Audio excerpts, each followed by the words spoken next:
오늘은 1년 52주 마지막 주일인데요.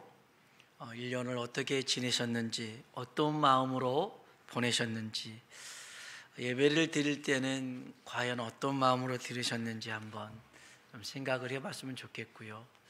제가 이런 글을 읽었습니다. 오늘을 마지막처럼 사는 사람에게는 내일을 염려할 일이 없고 용납하지 못하거나 용서하지 못할 일도 없습니다. 그렇죠. 오늘을 마지막처럼 살기에 내일 염려할 필요가 없잖아요. 그리고 용납하지 못하고 용서하지 못할 일도 없더라는 거죠. 오늘을 마지막처럼 사는 사람은 욕심이 없습니다. 모든 것을 내려놓고 마음을 비웠기에 마음이 평안합니다. 혹시 여러분 마음에 지금 염려와 근심과 걱정이 막 휘감고 있습니까? 오늘 이 시간 주님 앞에 내려놓는 시간 되길 주의 이름으로 축복합니다. 너는 마음에 근심하지 말라, 하나님을 믿으니 또 나를 믿으라 말씀하신 주님 앞에 오늘 우리 모든 걸 내려놓길 주의 이름으로 축복합니다. 독일의 루드비 황제 이야기인데요. 황제 비서실장을 맡았던 공작이 있는데 이 능력이 좀 괜찮아요, 사람이. 그래서 황제가 총리로 세웠습니다. 근데 그 자리에 올라가다 보니 사람이 교만해지기 시작한 거예요. 교만하면 사람들이 싫어합니다. 겸손해야 사람들 좋아하는데 너무 자기가 최고로 생각하니까 주변의 사람들이 다 싫어하는 거예요. 이 총리가 어느 날 사냥을 하러 갔다가 작은 교회를 발견해요.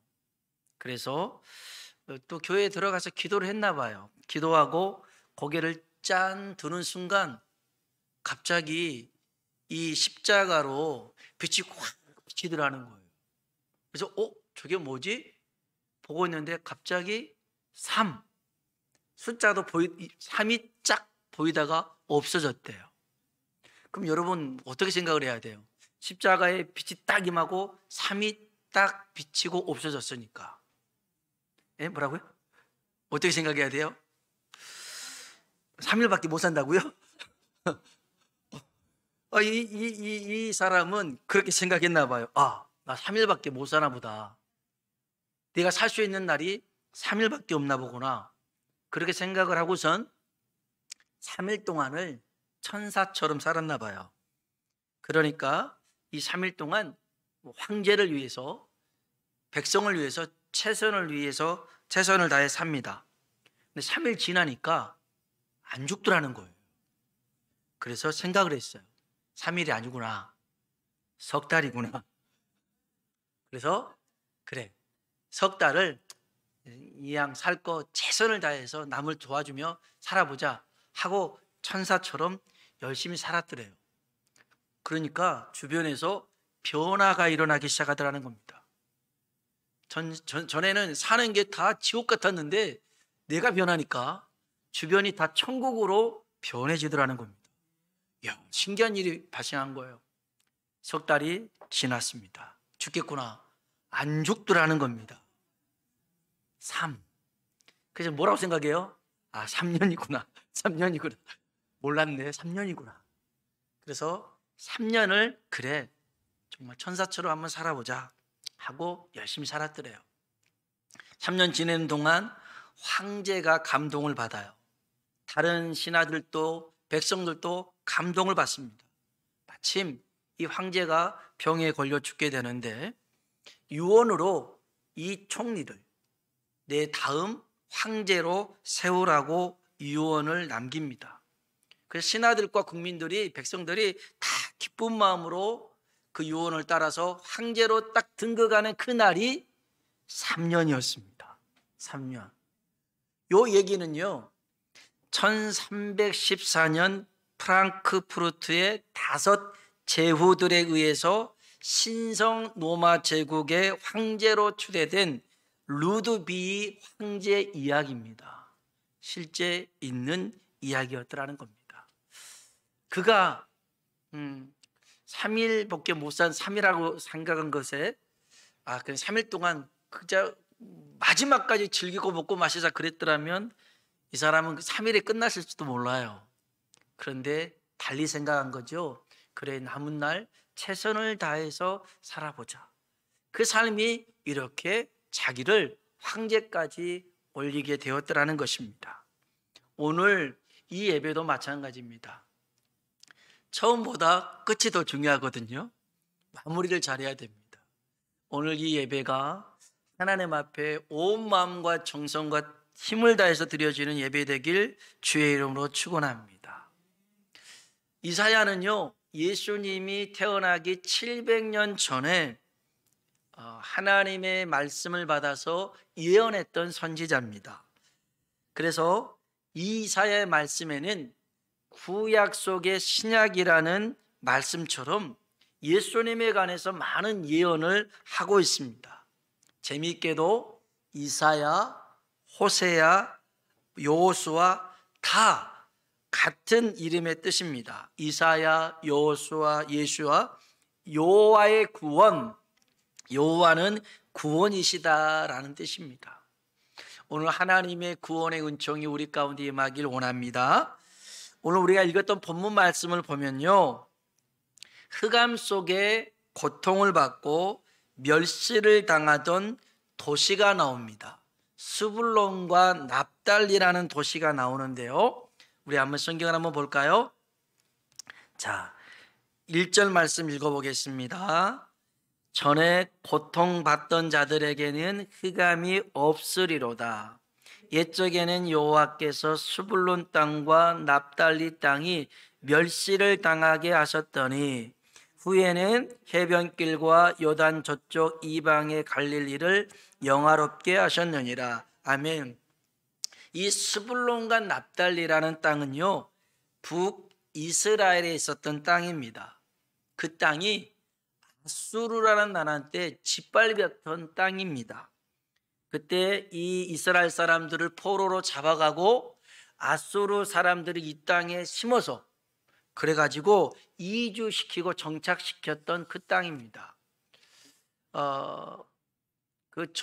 제가 자랐던 동네도 이제 그 목포인데 바닷가 그쪽이라 일본하고 가깝고, 목포, 군산 그쪽에 보면 일본집 가옥들이 굉장히 많았어요. 그래서 일본 사람들이 와서 살기도 많이 했어요. 왜냐하면 그쪽으로 많이 그 양식들, 양국들이 수탈해 갔거든요. 약탈해 갔어요.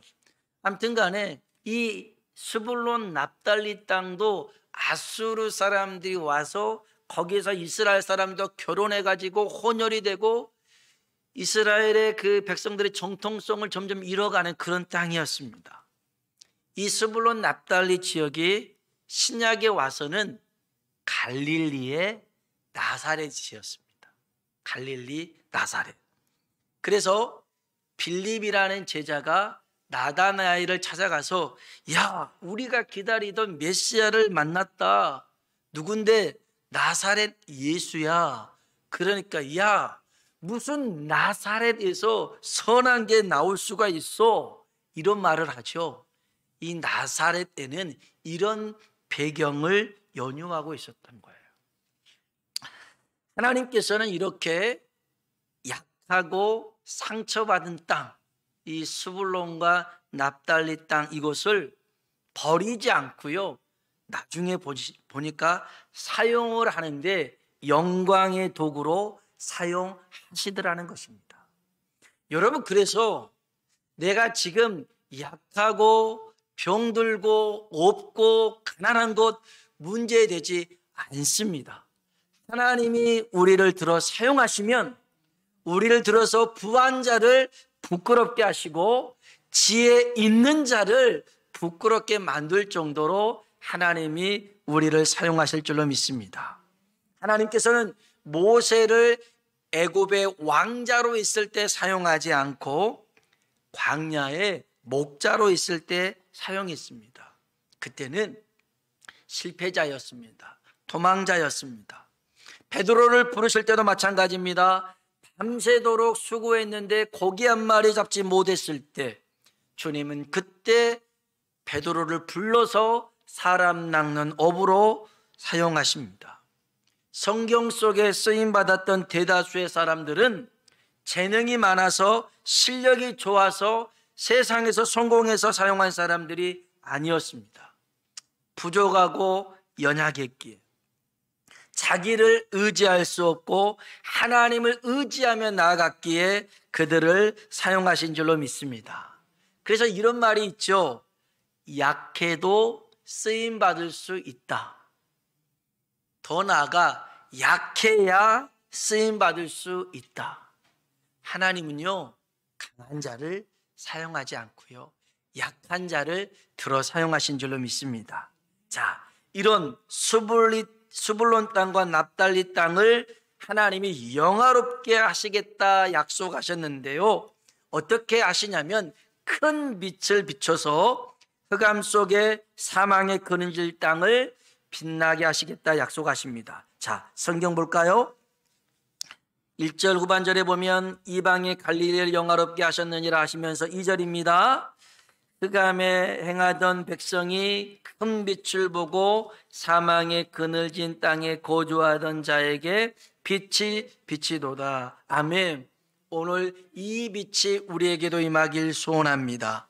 이 빛은 생명의 빛이고 소망의 빛입니다. 이 빛은 세상의 생명의 빛으로 오신 예수님인 줄로 믿습니다. 예수님이 계시는 곳에는 항상 소망으로 빛이 났습니다. 그래서 저 베데스다 연못에 38년 된 사람이 있었는데 여전히 소망을 낳고자 하는 소망은 있었으나 전혀 절망 가운데 살아갈 수밖에 없었던 그 베데스다에 주님이 찾아가서 그에게 소망으로 일어나 걸어라 말씀하십니다. 38년 된 자도 일어났습니다. 해당장 야이로의 딸이 죽었을 때 주님은 거기에 찾아가서 그 사망의 그림자를 몰아내고 소녀야 일어나라 일으켜서 생명의 빛으로 그에게 안겨주신 줄로 믿습니다.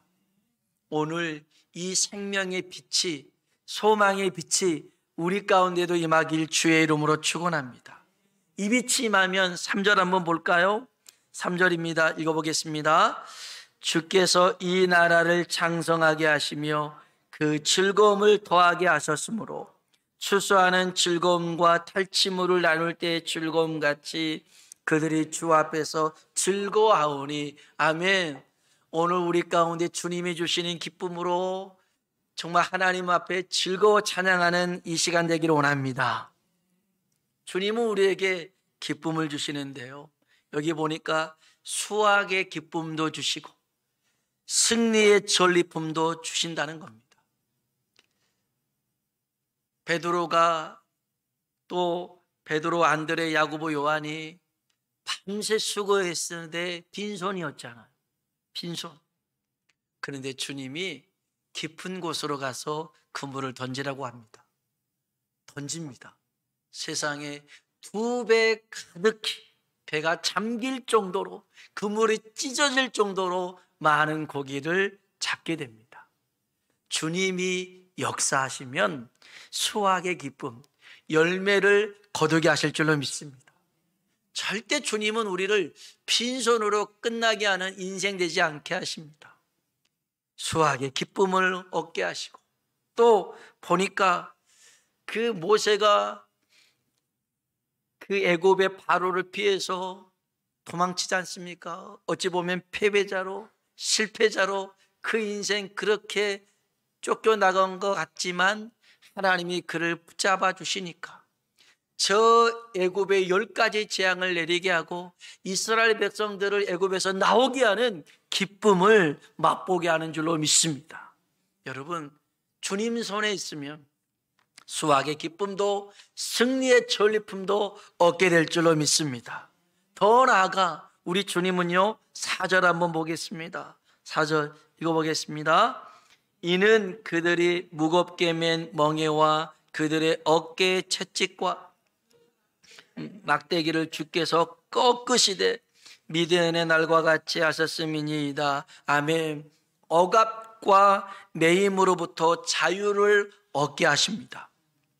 하나님은요, 우리가 무거운 짐을 지고 사는 것을 원치 않습니다. 그 짐을 내게 맡기라고 말씀하신 분이 주님이십니다. 우리 안에 있는 멍에와 채찍과 막대기로부터 우리가 고통당하는 것을 아시기에 하나님은요, 이것에서 벗어나기 위해서 한 아기를 구원자로 세웠습니다. 6절 한번 읽어보겠습니다. 이는 한 아기가 우리에게 낳고 한 아기를 우리에게 주신 바 되었는데 정사를 메었고 그의 이름은 기묘자라 모사라 전능하신 하나님이라 용존하신 아버지라 평강의 왕이라 할 것임이라. 아멘. 아멘. 예수님을 지칭할 때 예수님이 어디 출신이냐 할 때 나사렛이라고도 하지만 여기 1절에 얘기했던 것처럼 그 스불론 땅과 납달리 땅, 그 땅을 하나님께서 회복시키시는데 누구를 통해서 회복시키시느냐?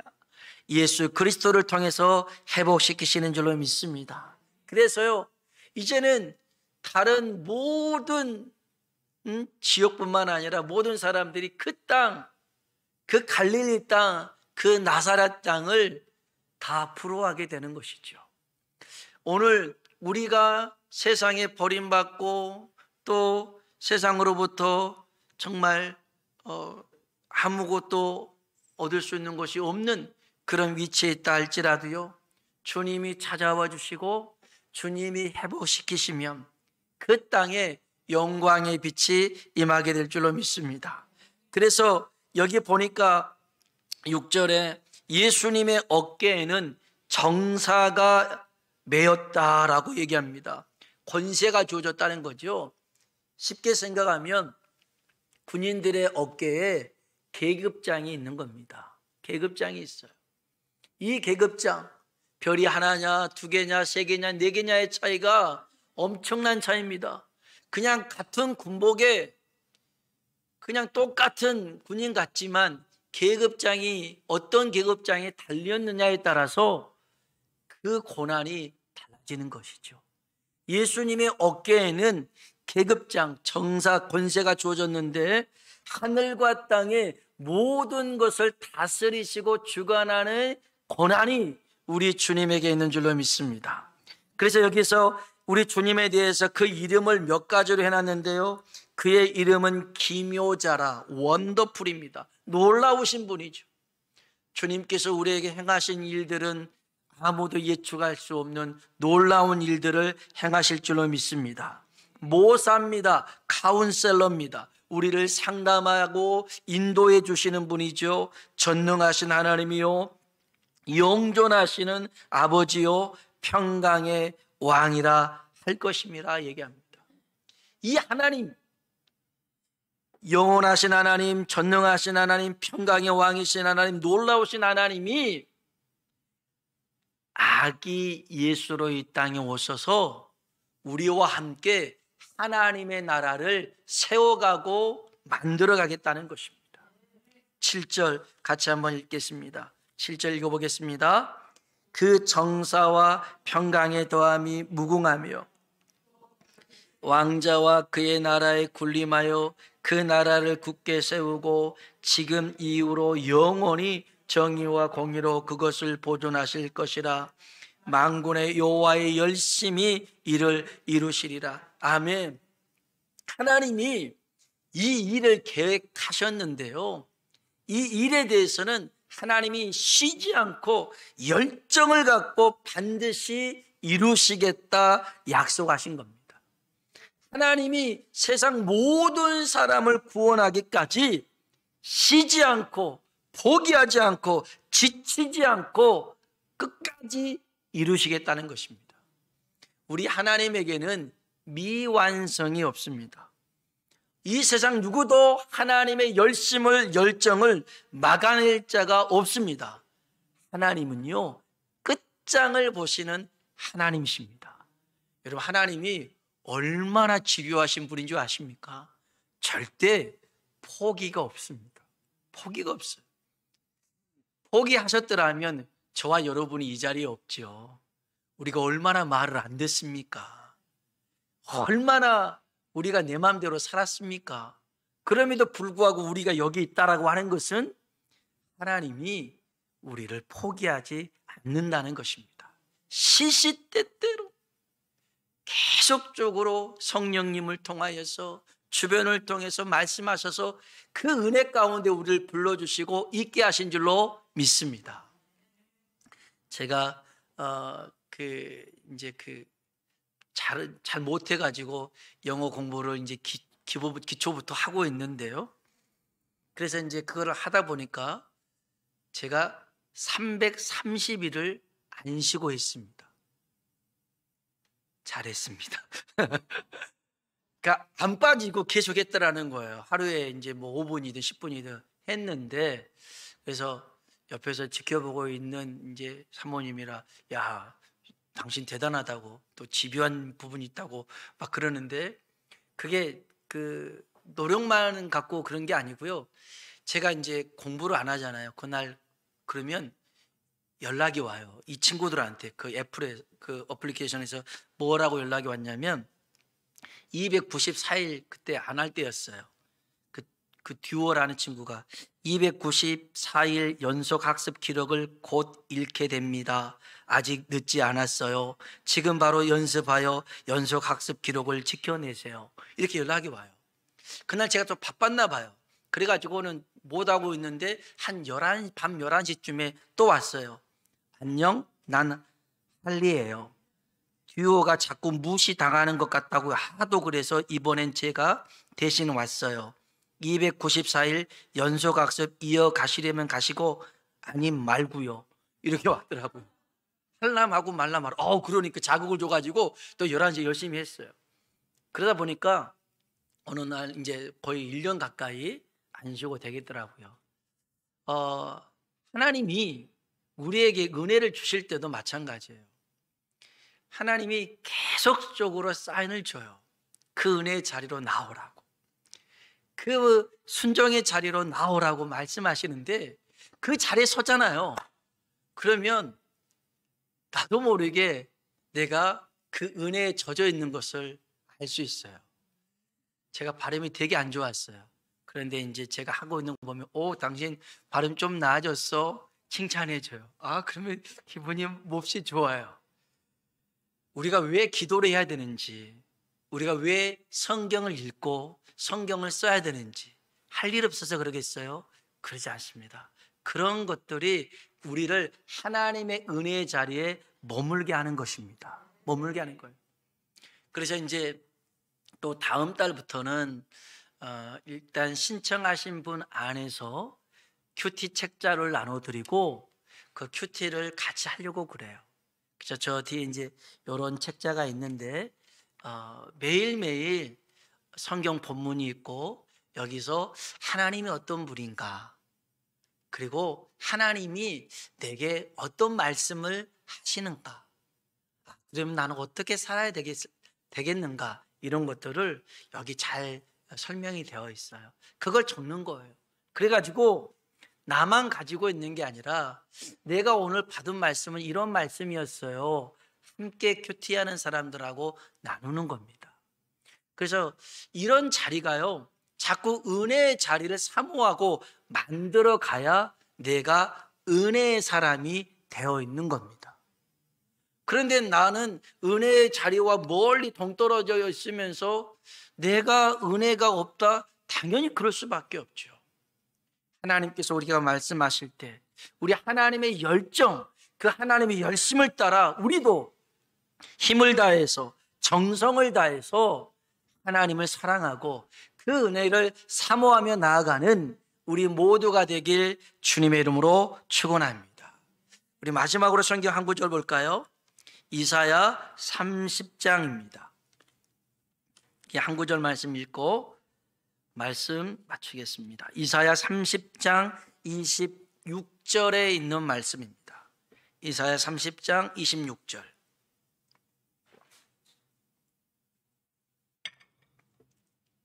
같이 한번 읽겠습니다. 여호와께서 자기 백성의 상체를 싸매시며 그들의 맞은 자리를 고치시는 날에는 햇빛 같겠고 햇빛은 7배가 되어 7날의 빛과 같으리라. 아멘. 오늘 하나님께서 우리의 상처를 싸매고 맞은 자리를 고치게 하는 그날, 달빛보다 햇빛이 더 밝잖아요.